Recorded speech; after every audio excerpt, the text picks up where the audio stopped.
In the winter of 1943, somewhere deep inside a British weapons research facility, an engineer named Stuart McPherson held up a strange contraption that looked more like a plumber's nightmare than a weapon of war. It had no barrel in the traditional sense. It had no sleek lines, no polished steel finish, no elegant engineering that soldiers had come to associate with reliable firepower. What it had was a large cylindrical tube, roughly the shape and size of a household dustbin, mounted on a bipod that looked borrowed from a garden tool shed. The engineers called it the projector, infantry, anti-tank, the PIAT. The soldiers who first laid eyes on it called it something far less flattering. Word spread quickly through the barracks. Men who had carried the boys' anti-tank rifle, who had already suffered through one awkward and underperforming weapon, groaned when they saw what was meant to replace it. Instructors demonstrated the loading mechanism, which required the operator to lie flat on the ground, place both feet against the weapon, and haul back a massive spring with every ounce of strength in their body. The spring was so stiff that many soldiers simply could not cock it on their first attempt. Laughter echoed through training grounds from Scotland to North Africa. The Germans, if they ever heard about this weapon, would not lose a single night of sleep. The mockery had real roots. Britain in the early years of the war had been caught desperately short of proper anti-tank capability. The boys' rifle had failed to impress against anything heavier than a light armored vehicle, and the army had scrambled for alternatives. The PIAT emerged from a lineage of spigot mortars, a technology that dated back decades and had never been considered cutting-edge. Rather than firing a shaped charge round down a conventional barrel using propellant gases, the PIAT worked by launching a finned bomb using the energy stored in a large compressed spring combined with the bomb's own propellant charge. The physics were sound in theory. In practice, the weapon weighed nearly 15 kilograms, kicked with the force of an angry mule, and demanded extraordinary physical effort just to prepare for firing. Soldiers who trained with it frequently walked away with bruised shoulders and strained backs. The minimum safe distance from a wall or enclosed space was so large that it seemed to defeat the purpose of an infantry weapon. Critics within the army questioned why resources were being spent on what appeared to be a glorified medieval catapult dressed up in khaki paint. Meanwhile, German engineers were perfecting their Panzerfaust and Panzerschreck, weapons that were simpler, lighter, and seemed to embody everything the PIAT was not. Training camps across the British Commonwealth became unlikely theatres of dark comedy whenever the PIAT was introduced. Instructors faced the unenviable task of convincing skeptical infantrymen that this ungainly device could save their lives against the steel monsters of the Wehrmacht. The standard demonstration involved setting up a derelict tank at modest range and putting a round through its hull. This generally impressed the recruits, until they were asked to actually fire the weapon themselves. The recoil was unlike anything in the standard British infantry arsenal. A soldier who failed to hold the weapon correctly, who did not press it firmly enough into the shoulder, who flinched even slightly at the moment of firing, would find himself tumbling backward with a spectacular bruise developing rapidly. Unofficial competitions emerged in some units to see who could stay upright after their first shot. Medics became quietly familiar with the particular pattern of bruising the PIAT produced. Canadian soldiers, known for their directness, coined a phrase suggesting the weapon was designed not to kill Germans but to kill the man carrying it. Australian troops had their own vocabulary for it, none of which would appear in any official manual.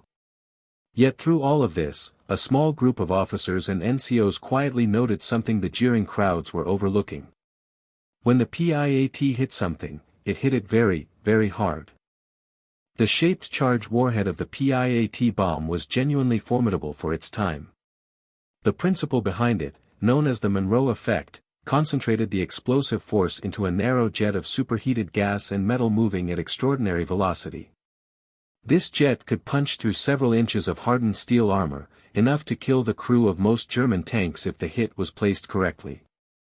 The warhead carried enough explosive to devastate the interior of an armored vehicle, igniting fuel, detonating ammunition, and incapacitating crew members through blast, fire, and fragmentation simultaneously. On paper, the PIAT was genuinely dangerous to anything it could reach. The problem was reaching it. The effective range against a moving tank in open terrain was optimistically quoted at around 100 meters. In practice, experienced operators preferred targets at 50 meters or less for reliable penetration at optimal angles. This meant that the soldier carrying the PIAT had to wait, hidden and almost certainly terrified, while 60 tons of German engineering rolled to within the length of half a football pitch before firing. The psychological demand this placed on infantry soldiers was enormous. It required a particular kind of cold nerve that not everyone possessed. But those who possessed it, and who mastered the weapon's quirks, began to develop a quiet confidence that would eventually reshape how the PIAT was perceived across the entire Allied force. The first real test came in North Africa, where British and Commonwealth forces were grinding through the brutal attritional warfare of the Desert Campaign. Here the PIAT faced its earliest operational scrutiny, and the results were decidedly mixed. In open desert terrain, the weapon's short range was a severe liability. Tanks in the western desert operated at distances measured in hundreds and sometimes thousands of meters. An infantry soldier with a PIAT in open ground against a maneuvering panzer had almost no realistic chance of closing to effective range without being spotted, targeted, and destroyed long before he could fire. The desert was unkind to ambush weapons. It was too flat, too bare, too exposed. Reports filtering back from forward units were not encouraging. Soldiers who had gone into battle with the PIAT as their only anti-armor weapon described the experience of watching German armor advance while lying in shallow scrapes in the ground, praying the tank would veer close enough. Some of those prayers were answered. Most were not. The PIAT's reputation in the desert was therefore modest at best, confirming the skeptics who had laughed in training. Officers who compiled after-action reports noted its limitations carefully.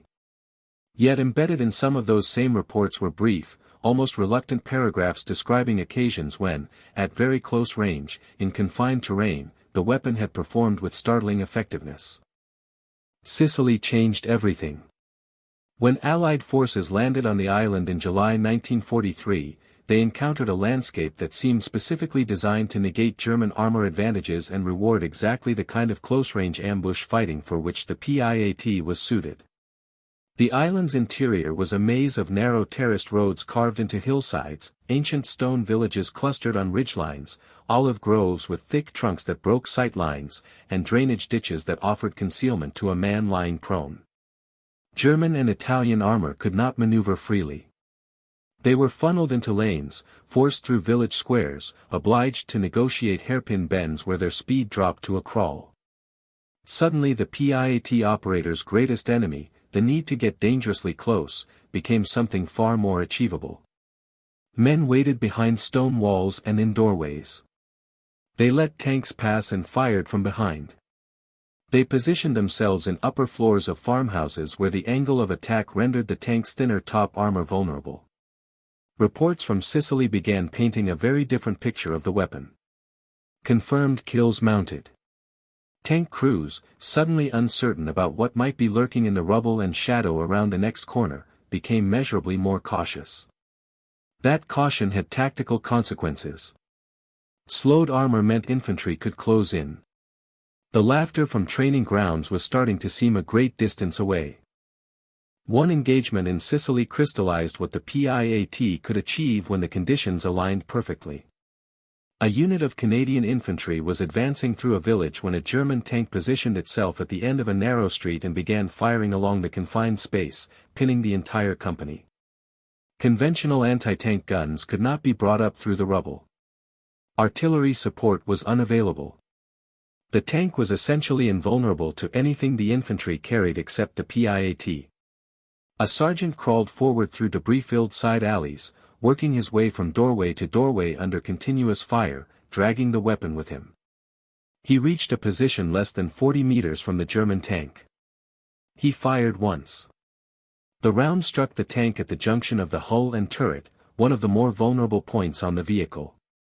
The explosion was immediate and catastrophic. The tank did not burn at first, it simply stopped. Then secondary explosions began as ammunition cooked off inside the hull, and fire took hold of the fuel systems. The street was open. The company advanced.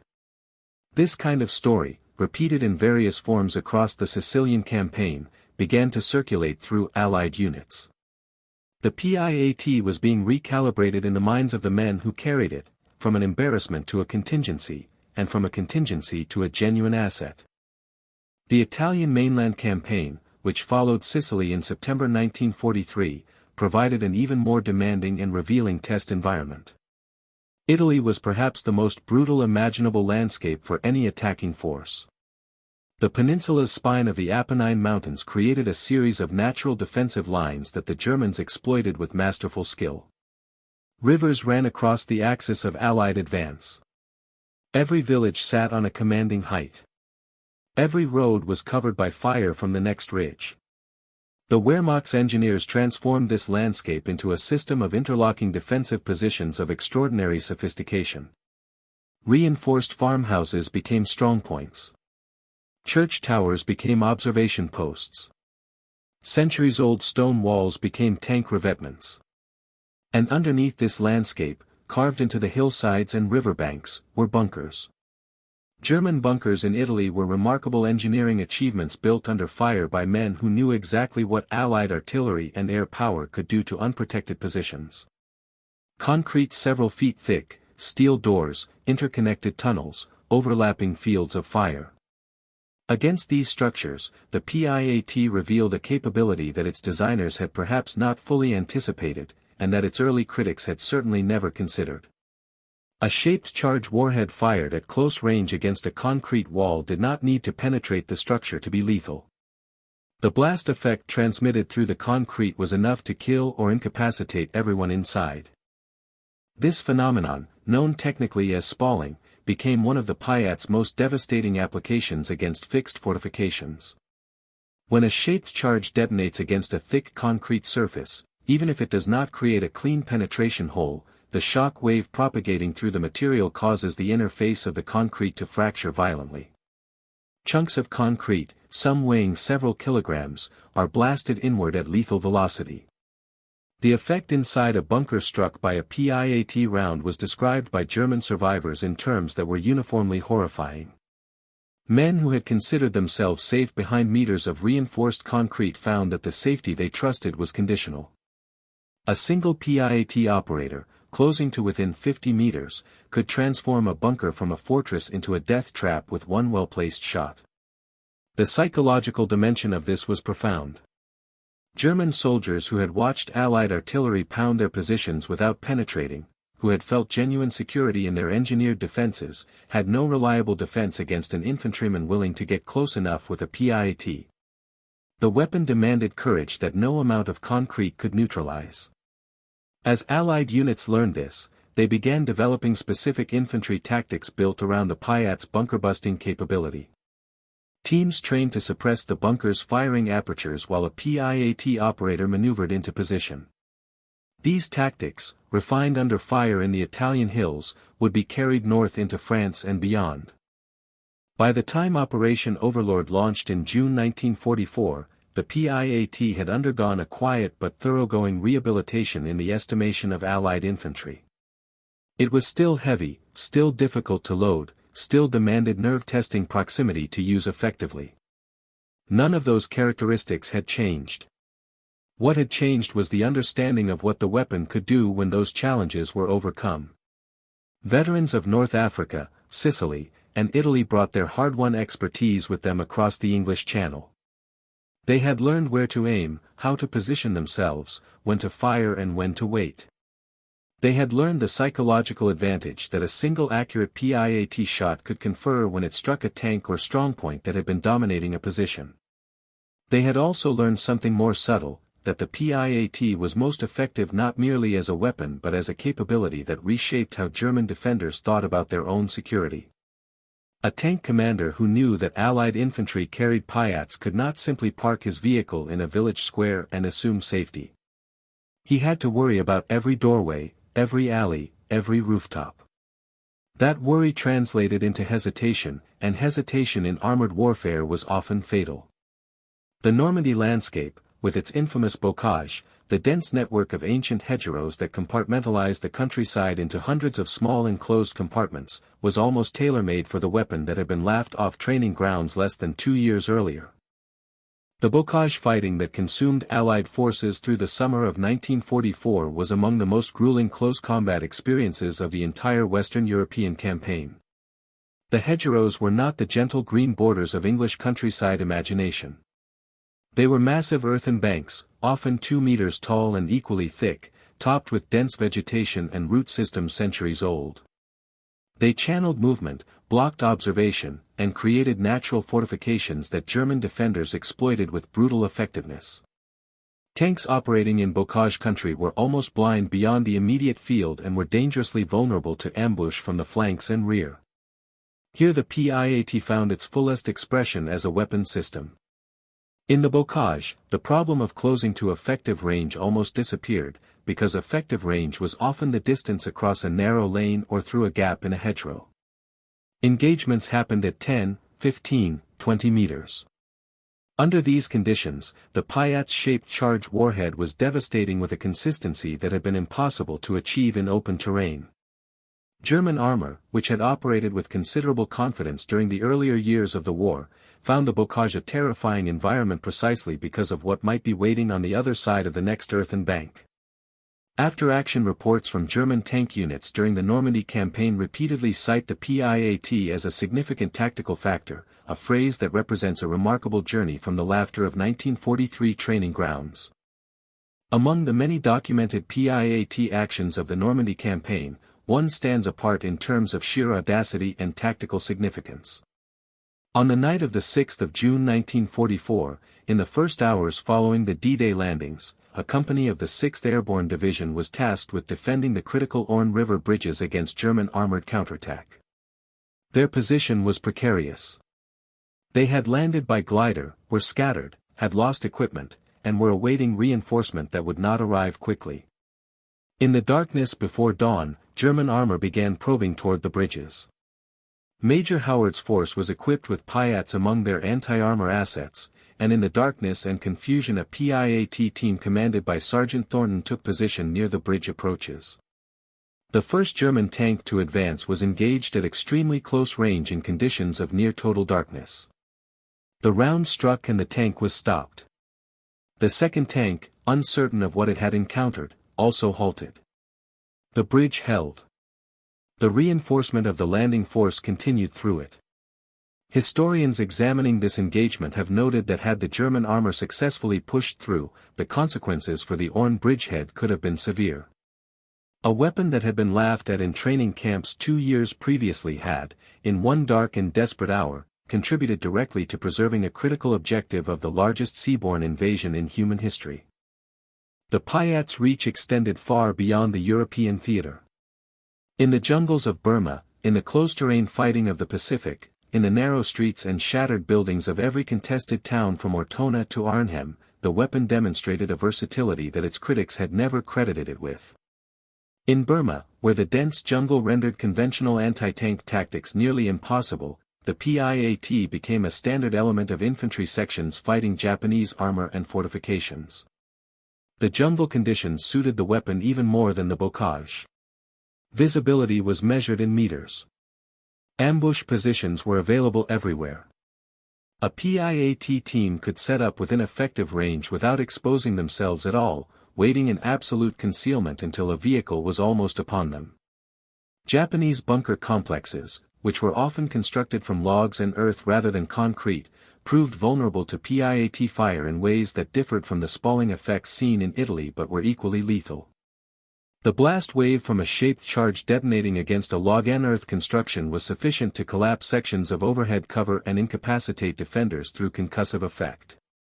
Commonwealth units operating across multiple theaters were, by 1944 and 1945, carrying the PIAT not reluctantly as a second-rate substitute for better weapons, but deliberately and confidently as a tool they had learned to use with lethal skill.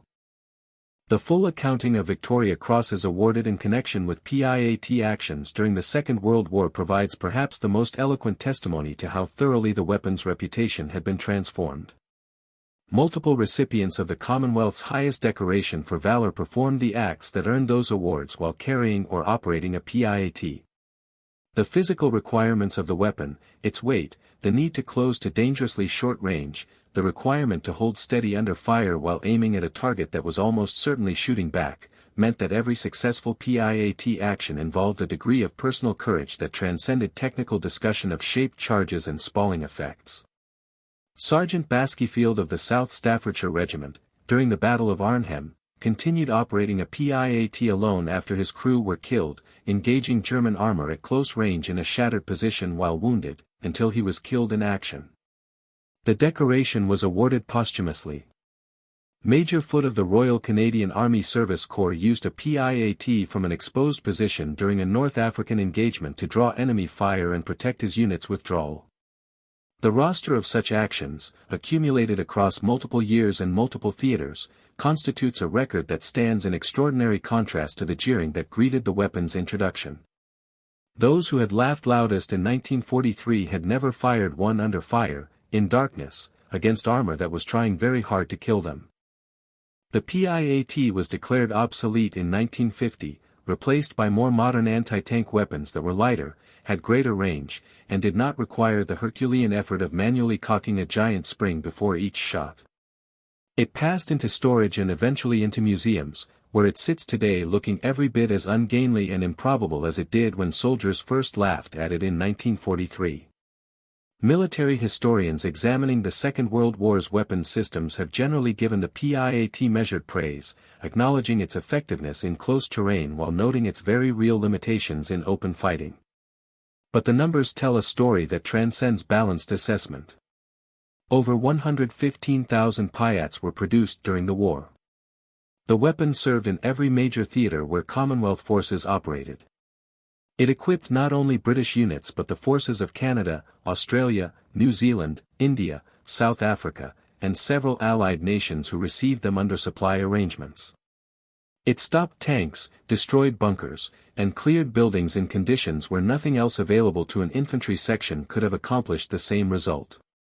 The Germans who encountered it in Sicilian villages, in Italian hillside bunkers, in the hedgerows of Normandy, learned what the British soldiers who carried it had learned through hard and painful experience.